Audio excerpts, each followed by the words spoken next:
Mis hermanos queridos, muy buenas tardes. Que Dios les bendiga a todos. No sé cuántos verán esta retransmisión, porque no la he anunciado. Pero son tantas las llamadas, son tantos los hermanos que se están poniendo en contacto conmigo a través de Facebook, de correo electrónico, de llamadas, preguntándome por el tema de Israel, que yo, si me permite, me veo un poco en la obligación de hacer esta retransmisión. Ya digo, no sé cuántos hermanos se van a estar conectando, porque no lo he anunciado. El Señor ha puesto en mi corazón que ahora mismo entre en directo y veo que se están conectando muchos hermanos. Si quieren avisar a los hermanos, a los contactos que ustedes tienen, pues como ustedes sientan en su corazón.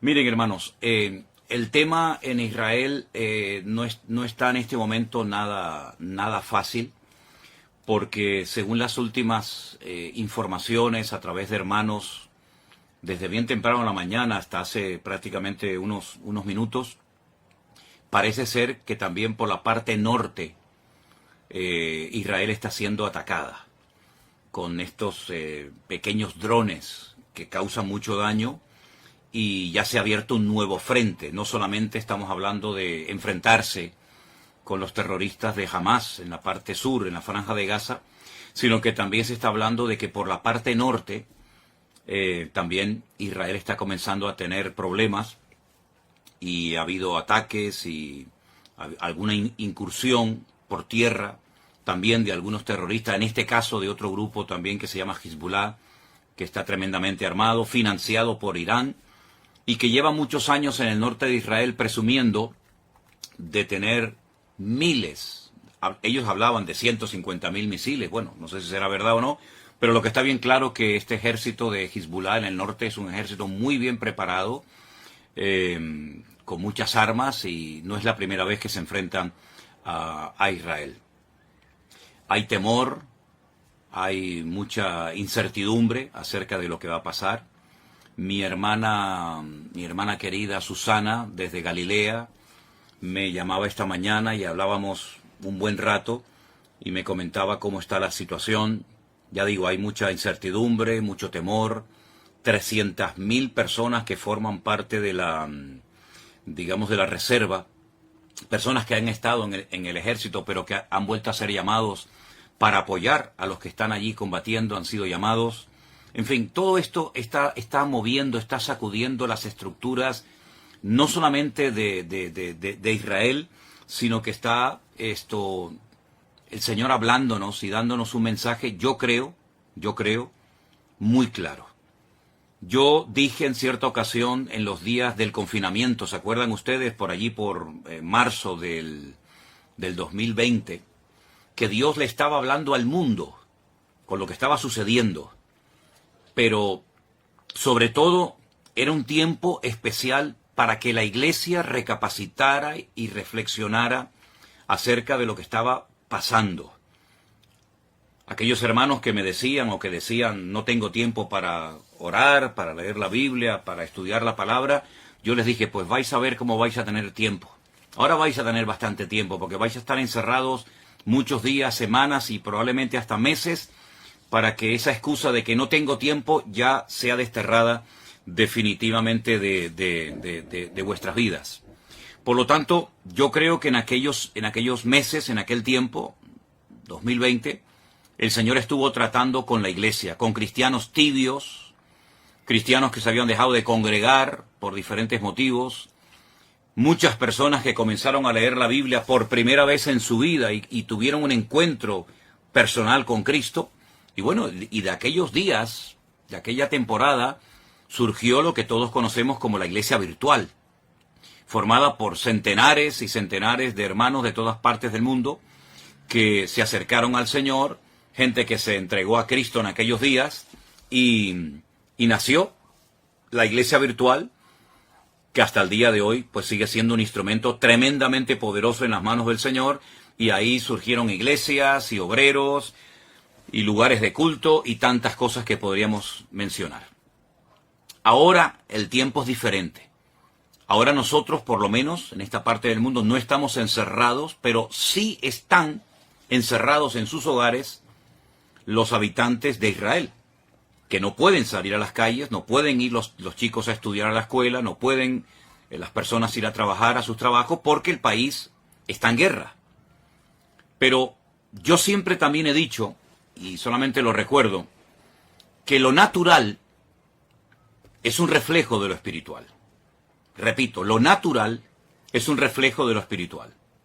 ¿Qué está pasando en lo natural? Cosas terribles. Hemos visto imágenes que nos han dejado a todos con los pelos de punta, y otras muchas que no hemos querido publicar. Y todo esto, la pregunta es, ¿Dios lo ha permitido, sí o no? ¿O es que aquí el diablo puede hacer lo que le da la gana, cuando le dé la gana y cuando quiera y donde quiera? Yo creo que el que controla la historia, el que quita y pone reyes, el que permite o impide cosas es nuestro Dios. Y el diablo no puede hacer nada sin permiso de Dios. Siempre recuerden eso. El diablo no puede hacer nada sin permiso de Dios. ¿Se acuerdan cuando el endemoniado Gadareno, los demonios que habitaban en él, le pidieron permiso al Señor para entrar en aquella piara, en aquel hato de cerdo? ¿Se acuerdan ustedes? Bueno, pues ahí tienen un ejemplo. El diablo está sometido a Dios. El libro de Job, léanlo detenidamente, léanlo tranquilamente, y se van a dar cuenta que Satanás actuaba hasta donde el Señor le permitía actuar, porque el diablo no es un ser, digamos, autónomo, que pueda hacer lo que le dé la gana, sin darle cuentas a nadie, ni muchísimo menos. El diablo es un ser que tiene que estar sometido a Dios, le guste o no, porque Dios es el que permite, el que impide, el que autoriza, el que abre o el que cierra. Y en esta ocasión, Dios ha permitido todo lo que ha sucedido. Claro, algunos dirán, bueno, pero yo no creo en eso. Es que, lo he dicho muchas veces, lo que usted crea o lo que usted opine no va a cambiar la esencia de Dios. Y Dios tiene todo el permiso y toda la autoridad para hacer lo que quiera y cuando quiera, cuantas veces le dé la gana, porque para eso es Dios. Y no está sujeto a leyes humanas ni a ningún tipo de limitaciones. Él es Dios soberano, Rey de toda la tierra es de Dios y su plenitud, y por lo tanto, cuando Él permite algo es porque es necesario que eso que sucede haya sucedido de esa manera. Cuando el hombre peca contra Dios, cuando el hombre pisotea la sangre de Cristo, cuando el hombre se mete contra el Evangelio, las consecuencias a corto y a largo plazo son terribles. Terribles.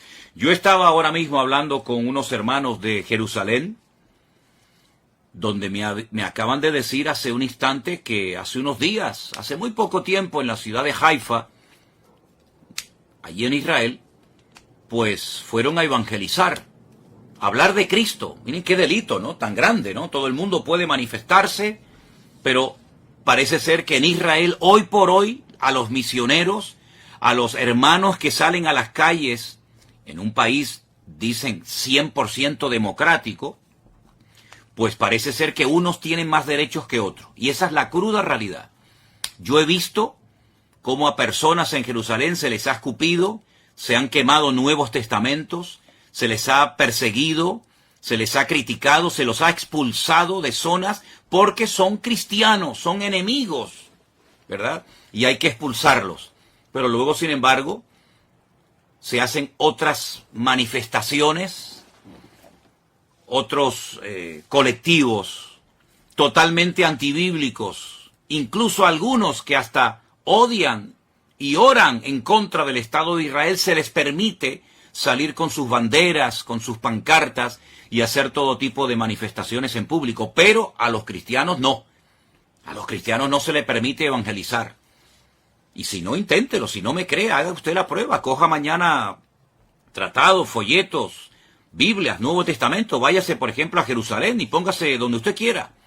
A ver si usted tiene la libertad de repartir libremente. Ni se le ocurra, porque la van a expulsar y le van a impedir y la policía se le va a tirar encima. Entonces, ¿de qué estamos hablando? ¿Del pueblo de Dios?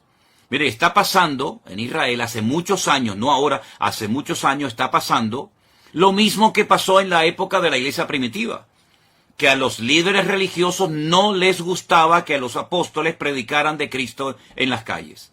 Los encarcelaron, los torturaron. ¿Dónde mataron a Esteban? Yo pregunto, ¿dónde mataron a Esteban? ¿Y quién mató a Esteban? A Esteban no lo mataron gentiles. ¿Qué le hicieron a Esteban? ¿Quién estaba presente en la ejecución de Esteban? ¿No estaba por ahí un jovencito, un tal Saulo de Tarso? ¿Saulo de Tarso de dónde era? ¿De Japón? ¿De Babilonia? ¿De España? ¿De dónde era Saulo de Tarso? ¿De dónde eran los que apedrearon a Pablo? ¿Quiénes eran los que le impedían a los apóstoles predicar el evangelio libremente en la ciudad de Jerusalén? ¿Quiénes eran? Ustedes saben la respuesta, está en el libro de los Hechos, solamente es cuestión de leer la Biblia. Entonces es exactamente lo mismo, pero ya no estamos en el siglo I, estamos ahora ya en el año 2023, y todavía en Israel está prohibido evangelizar.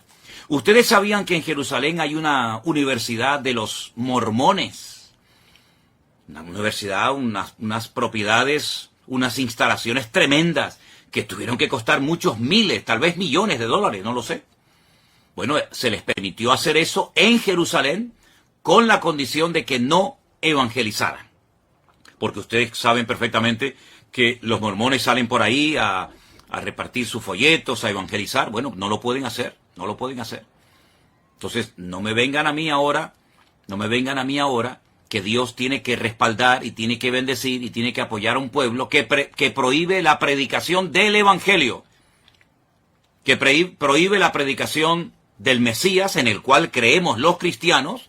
Nadie está obligado a creer en el Mesías de los cristianos, nadie está obligado, pero se supone que en un país libre, en un país democrático, uno puede hablar de lo que quiera, se supone. Como también en la democracia en España se supone que se pueden decir y hacer ciertas cosas, pero a la hora de la verdad no es verdad, ¿verdad? Entonces, mis queridos hermanos, eso por una parte. Por otra parte, ¿en quién se está poniendo mayoritariamente? No digo en toda la población, pero ¿en quién se está poniendo fundamentalmente la confianza en este momento, en medio de este conflicto por parte de muchos habitantes de Israel?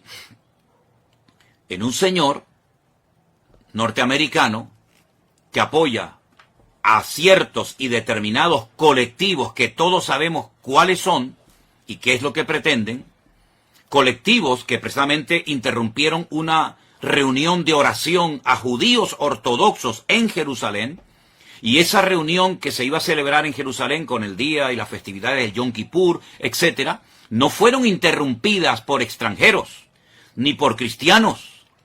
Fueron interrumpidas por judíos, habitantes de Israel, que se levantaron contra sus compatriotas a prohibirles que oraran, que leyeran la Torá, que hicieran teshuvá, y los que me están oyendo y son de allí sabéis a lo que me refiero, se les prohibió y se les expulsó.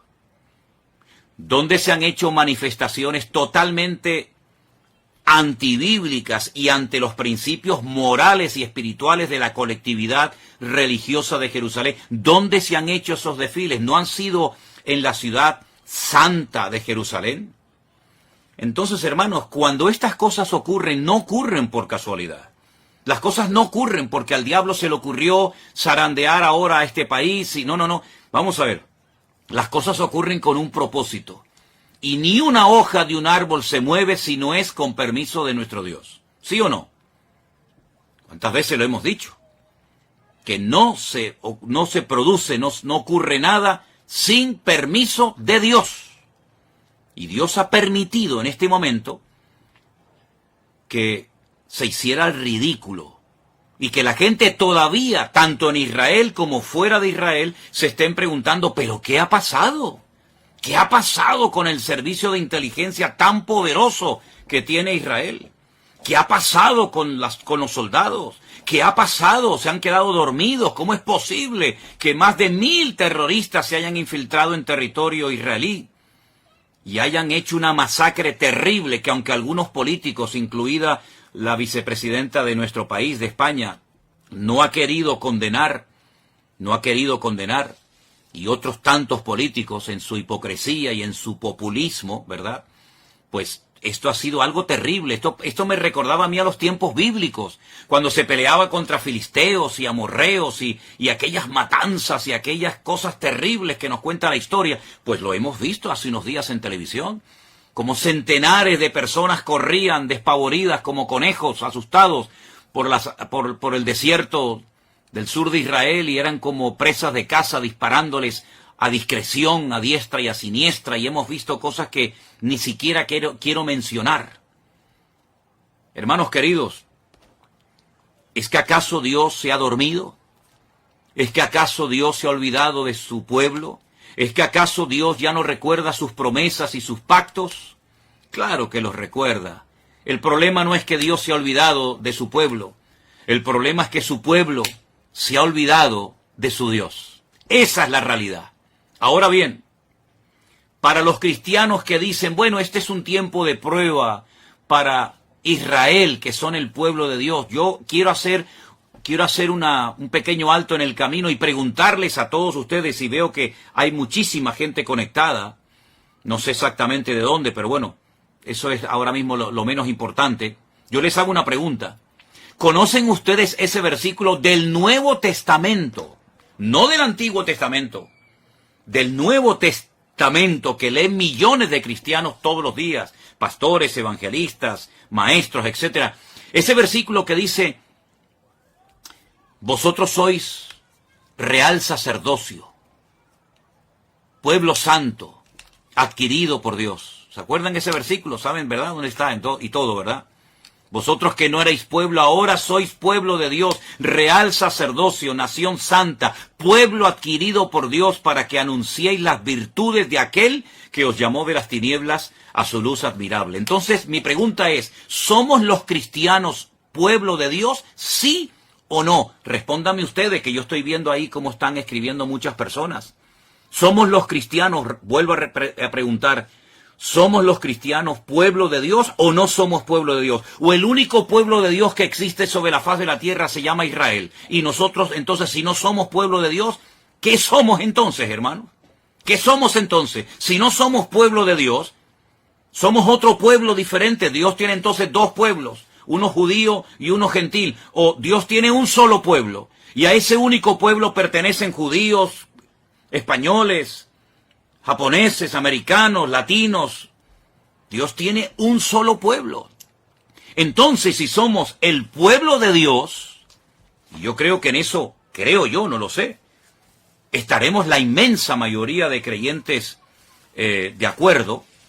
Si somos el pueblo de Dios, y veo que muchos están contestando, sí, pastor, sí, somos el pueblo, muy bien, pues entonces a todos los que están diciendo que sí somos el pueblo de Dios, y a los que no lo están contestando, pero saben que somos el pueblo de Dios, yo les quiero leer estos versículos. Y dicen así: si se humillare mi pueblo. Usted ha dicho que somos pueblo de Dios, lo acaban de escribir muchos de ustedes. Sí, amado pastor, somos el pueblo de Dios. Gracias, hermano.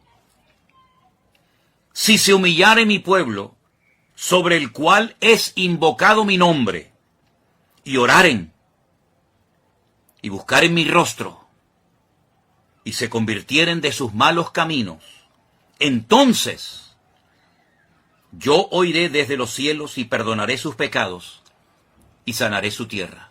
Vuelvo a hacer la pregunta de antes: ¿somos los cristianos hijos de Dios y pueblo de Dios, sí o no? Sí, ¿verdad?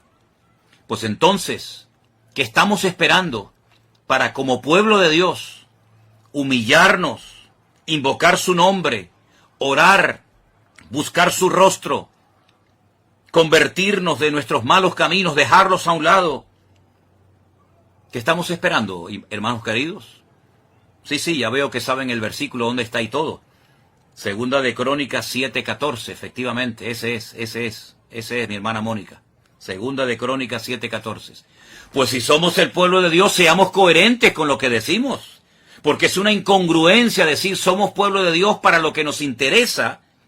Y ahora que está viniendo la hora de prueba a todas las naciones de la tierra, decir, no, eso ahora es para los judíos. Entonces, ¿en qué quedamos? ¿Somos o no somos el pueblo de Dios? No seamos hipócritas, no seamos fariseos, no seamos pueblo de Dios para las promesas y para los privilegios y para las bendiciones, y después resulta que no somos pueblo de Dios cuando viene la ira de Dios, cuando viene la justicia de Dios, etcétera, etcétera, etcétera.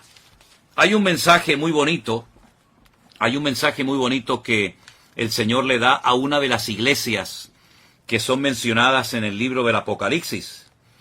Y dice lo siguiente: yo conozco tus obras, he aquí que he puesto delante de ti una puerta abierta, la cual nadie puede cerrar, porque aunque tienes poca fuerza, has guardado mi palabra y no has negado mi nombre. ¿Qué le parece? Por cuanto has guardado la palabra de mi paciencia, yo te guardaré de la hora de la prueba que ha de venir sobre el mundo entero. Ahora les digo dónde estoy leyendo. Yo te guardaré de la hora de la prueba que ha de venir sobre el mundo entero para probar a los que moran sobre la tierra. ¿A quién van dirigidas esas palabras, hermanos? ¿Solamente a los judíos? No.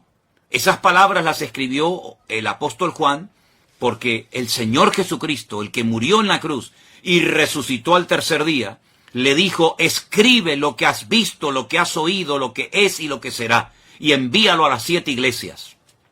Y este mensaje va dirigido a la iglesia de Filadelfia. Yo sé que en España la iglesia de Filadelfia son las iglesias de los hermanos gitanos, pero la iglesia de Filadelfia era una congregación que existía hace 2000 años en la zona de Turquía, de Asia Menor, y fueron palabras dirigidas por Cristo a una iglesia, a su pueblo. Apocalipsis capítulo 3, del versículo 7 en adelante. Yo te guardaré de la hora de la prueba que ha de venir sobre el mundo entero para probar a los que moran sobre la tierra. He aquí yo vengo pronto, retén lo que tienes para que ninguno tome tu corona. ¿Qué le parece? Somos el pueblo de Dios, ¿verdad? Muy bien. Pues entonces vamos a comenzar a poner en práctica Segunda de Crónicas 7:14. Vamos a comenzar a humillarnos. Vamos a dejarnos ya de perder el tiempo. Vamos a dejarnos de utilizar las redes sociales para tonterías. Y vamos a utilizar todos los recursos y medios habidos y por haber que el Señor ponga a nuestro alcance para predicar la palabra de Dios, la sana doctrina, lo que Cristo quiere que prediquemos, y no perdamos el tiempo en aquellas cosas que no edifican y que no son de Dios. Pueblo de Dios es aquel hombre y aquella mujer, da igual si es judío, japonés, coreano, español o latino, da igual. Pueblo de Dios es todo aquel hombre y toda aquella mujer que ha sido, voy a utilizar un término bíblico, lavado, comprado, redimido por la sangre de Jesucristo. Esos son el pueblo de Dios. Dios no le va a pedir la nacionalidad o el pasaporte a nadie. Pueblo de Dios somos aquellos hombres y mujeres que hemos abrazado a Cristo, hemos creído en Él y lo hemos hecho nuestro Señor, nuestra cobertura y nuestra autoridad. Por eso cuando yo veo al pueblo de Israel casi rogándole, suplicándole al señor Biden, al señor de los Estados Unidos, que el pobrecito ya no sé ni cómo se puede mantener en pie. Por favor, ayúdennos, no nos abandonen, no nos dejen solos. Y vemos al señor Biden saliendo y diciendo, no les vamos a dejar solo, aquí estamos nosotros. Miren, escúchenme una cosa, si no claman ahora al Dios de Israel, los que viven allí, los que necesitan ver una manifestación poderosa del poder de Dios, si no claman a Dios, sino que se refugian y miran al tío Sam y miran a América, cuando termine esta guerra, que va a terminar, por supuesto, y que Dios la va a ganar, y que Dios la va a ganar, ¿quién se va a llevar la gloria? ¿Dios? ¿O los que ayudaron al pueblo de Israel? Porque que yo sepa, el señor Biden tiene de cristiano lo que yo tengo de obispo católico. Yo soy más obispo católico, hablando, bromeando, que el señor Biden de cristiano. El señor Biden de cristiano no tiene nada, nada, nada. lo que apoya el señor Biden es antibíblico. Y ahora poner la confianza en el todopoderoso tío Sam, creyendo que ellos le van a salvar. Qué error histórico tan grande está volviendo a cometer, y con todo el dolor de mi alma tengo que decir, qué dolor tan grande me produce que el pueblo de Israel, el pueblo de la Biblia, el pueblo de las promesas, el pueblo de los apóstoles, el pueblo del Mesías verdadero, el pueblo de los profetas, tenga que mirar al hombre, cuando la palabra de Dios dice, maldito el hombre que confía en el hombre.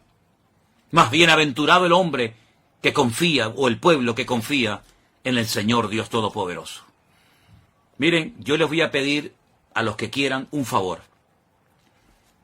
Yo voy a pedirles que ustedes lean detenidamente el capítulo 14, el capítulo 15 y el capítulo 16 de Segunda de Crónicas. Repito, capítulo 14, capítulo 15 y capítulo 16 de Segunda de Crónicas. Lean detenidamente el reinado del rey Asa, hijo de Abías. Lean detenidamente, y parece que estamos leyendo el periódico de hoy. Yo voy a hablar, Dios mediante, el domingo, en el culto que vamos a retransmitir por la tarde desde nuestra iglesia aquí en Santa Cruz de Tenerife. Voy a hablar de estos capítulos y de este personaje, porque se vuelve otra vez a repetir la historia. Mira, cuando un creyente, pastor, profeta, evangelista, me da igual, porque usted sabe que hoy en día hay algunos en el ministerio que si no dicen lo que son, el doctor, el apóstol, como que se sienten mal, porque su identidad no se la da Cristo, su identidad se la da el cargo, su identidad se la da lo que hacen. Soy el presidente de la denominación tal, soy el director. Bueno, ustedes saben que siempre hay este tipo de personas. Mire, si esas personas con cargos, con autoridad, confían más en el poder de su denominación, o tienen más confianza en su economía, en su patrimonio, que en Dios, están totalmente perdidos, están totalmente ciegos.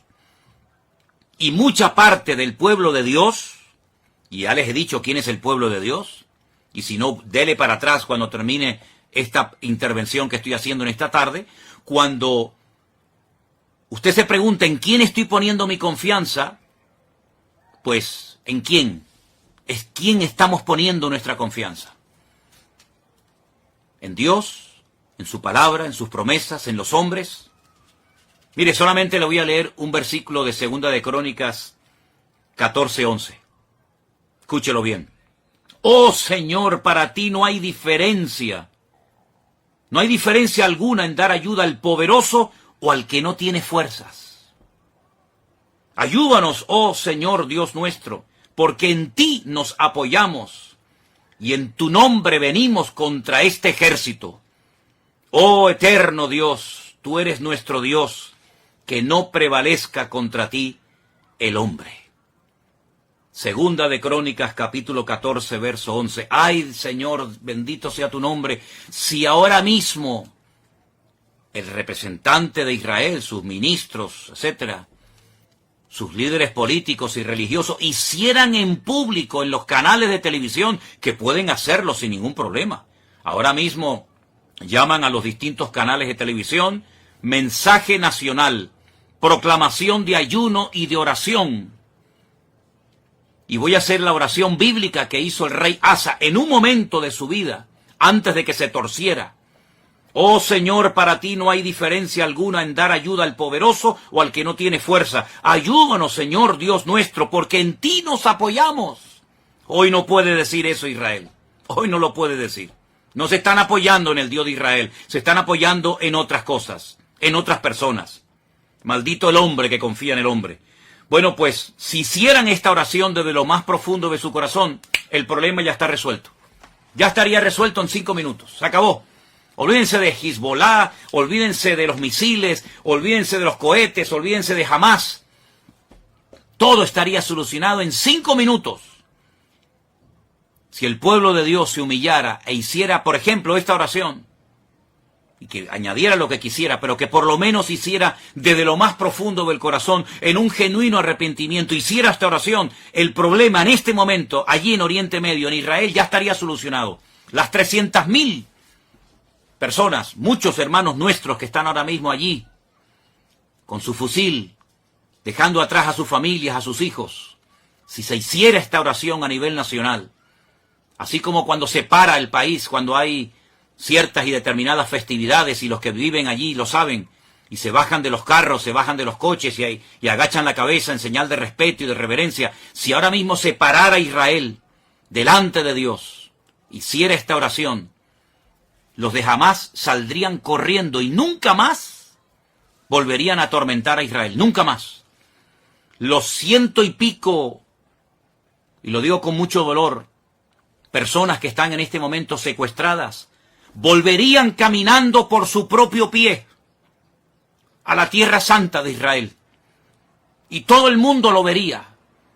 Y las televisiones estarían allí en la franja de Gaza filmando cómo viene uno y el otro, y el padre y la mamá y el niño y las familias juntas vendrían caminando, cantando y adorando al Dios de los escuadrones de Israel. Si todo Israel se humillara delante de Dios, si la iglesia de Cristo se humillara ahora, como pueblo de Dios que somos, esos 100 y pico personas que han sido vilmente secuestrados, volverían caminando y cantando. Se fueron llorando, sí, se fueron llorando, pero volverían con regocijo, glorificando a Dios, porque sus enemigos dirían, váyanse. ¿O no se acuerdan ustedes cuando fueron a atacar la casa del profeta Eliseo lo que pasó? ¿No se acuerdan? Ustedes lean la Biblia, hermanos. Lean la Biblia. Es increíble que al pueblo cristiano se le tenga todavía que pedir y suplicar. Lean la Biblia, pero es la cruda realidad. Si ustedes leen la Biblia van a encontrar, mis amados hermanos, que cuando fueron a atacar la casa del profeta Eliseo, un hombre que no estaba armado, un hombre que no era un soldado, era un varón de Dios, un profeta del Dios Altísimo. ¿Qué le pasó? ¿Qué le pasó a los que fueron a atacarlo? No pudieron hacerle nada. Y el profeta dijo, más son los que están con nosotros que los que vienen contra nosotros. Israel necesita urgentemente ver el cielo abierto y ver la gloria de Dios. Lo que Israel necesita, mis queridos hermanos, es ver la gloria del Dios de Israel, el Dios todopoderoso, el Dios que abrió el mar rojo, el Dios que mandó fielmente cada día el maná en el desierto, la roca eterna que le seguía, de la cual bebieron todos, el Dios que tantas veces se manifestó y que de tal manera amó a este mundo que dio a su Hijo unigénito, para que todo aquel que crea en Él no se pierda, mas tenga vida eterna. Está deseando sorprender al pueblo y que digan entre las naciones, grandes cosas ha hecho el Señor con estos. El Señor quiere llenar la boca de risa del pueblo de Dios, quiere traer regocijo, cántico, júbilo y alegría a su pueblo. Ahora está llorando, ahora está sufriendo, pero todo eso puede cambiar, repito, si el pueblo de Dios se humilla ahora mismo y le piden perdón a Dios por la idolatría, por los pecados terribles, por las abominaciones terribles que ha estado cometiendo y siguen cometiendo, por las blasfemias que han cometido, por el rechazo a los cristianos, creyéndose superiores a los demás, llamando Goyín, los Goyín, ¿verdad? Los perrillos, a los que no son como ellos. Ay, mis queridos hermanos, qué imagen impactante sería ver a esas criaturas que fueron llevadas cautivas, como se llevaron cautivos antaño a muchos judíos, por ejemplo, a Babilonia. Verlos volver caminando, cantando, alabando a Dios, cantando salmos, sería algo maravilloso. ¿Por qué no oramos en esta línea, hermanos? Israel no sabe qué hacer. Esa es la verdad. No saben qué hacer. ¿Entramos a Gaza o no entramos? Por tierra, por mar, por aire. ¿Qué hacemos? Tienen seguramente muchas propuestas encima de la mesa, pero le falta la más importante. Orar a Dios. Clamar a Dios. Y no poner la confianza ni en el señor Biden, ni en lo que este señor representa, porque no es un digno representante del reino de Dios, ni muchísimo menos. Lo que tiene que hacer este señor es primeramente convertirse y dejar sus muchos pecados, que también los tiene. No es el instrumento de Dios para traer justicia y paz a la tierra, no. Para eso traemos al príncipe de la paz, que es nuestro Señor Jesucristo. No necesitamos tu ayuda, mi amigo. Con nuestro Dios nos sobra y nos basta. Pero, hermanos queridos, hasta que esto no suceda, correrán ríos de sangre y muchas personas perderán la vida innecesariamente. Muchas de estas cosas se podían haber evitado, créanme. Muchas de estas muertes se podían haber evitado si hubieran preparado sus corazones y hubieran impedido que el pecado entrara a la tierra santa de Dios. Pero se comportaron mal fuera cuando estaban fuera de la tierra, se han comportado muchos mal estando en la tierra, y ahora aquellos que quieren predicar las buenas nuevas del Evangelio, se les prohíbe y se les persigue y se les humilla. Entonces, queridos, ¿qué les parece? Que Dios nos bendiga, que Dios nos ayude. Pensaba honestamente que, como no había anunciado nada, prácticamente nadie se conectaría a este tiempo en el que estoy compartiendo el sentir de mi corazón, y me he quedado realmente sorprendido de ver la cantidad de gente que se ha conectado. Que Dios les bendiga, y en vez de orar genéricamente por el pueblo de Israel, vamos a orar específicamente para que haya humildad, quebrantamiento de corazón, genuino arrepentimiento, para que el Señor traiga restauración a su tierra y veamos la gloria de Dios, que nos está haciendo mucha falta. Sí, también a nosotros necesitamos milagros, señales, prodigios. No puede ser que se esté hablando más de terroristas que de Cristo. No puede ser que los medios de comunicación gasten más saliva y más tiempo y más horas de programación, dando pompa y publicidad a criminales y asesinos, que al Evangelio del Señor Jesucristo. Están pisoteando a Cristo, están menospreciando a Dios y a su palabra. Pero nosotros, recordemos, somos la sal de la tierra y la luz del mundo. Iglesia, despiértate, tú que duermes, y te alumbrará Cristo. Oramos, mis queridos hermanos. Padre,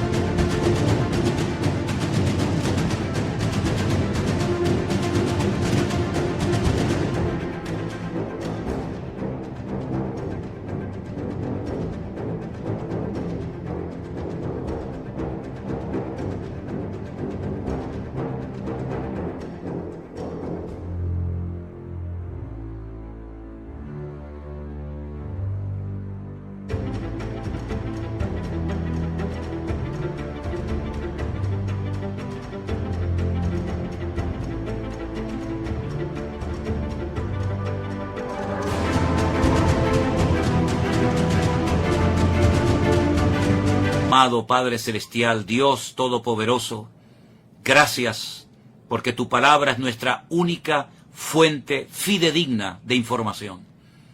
Tú eres nuestro único punto de apoyo en la vida. Vana es la ayuda del hombre. Si el Señor no edifica la casa, en vano trabajan los edificadores. Si el Señor no cuida de la ciudad, en vano vela la guardia. Señor, no es con espada ni con ejército, es con tu Santo Espíritu que se hace la obra de Dios. Señor, abre tu mano poderosamente y trae un espíritu de quebrantamiento a la iglesia, al pueblo de Dios a nivel mundial. Y que así como en aquellos días del confinamiento hace ya años, muchos se reconciliaron contigo, pero se han olvidado otros tantos de la misericordia de aquellos días. En esta sacudida, vuelve a recordarnos a todos que separados de ti, nada podemos hacer. Ten misericordia una vez más, Señor, y ayúdanos a despertar a esta cruda realidad. En el nombre de Jesús. Amén. Y amén. Dios les bendiga, queridos hermanos. Bendiciones para todos. Compartan esta reflexión que he compartido con ustedes en esta tarde, con sus amigos, con sus compañeros de trabajo, con todos los que puedan. Algunos se burlarán, otros dirán toda clase de cosas contra nosotros. Eso no nos preocupa lo más mínimo. Esta es nuestra obligación y nuestro deber, y aquí estaremos hasta que Dios lo permita. Dios les bendiga, mis queridos hermanos, y Shalom Lekulam.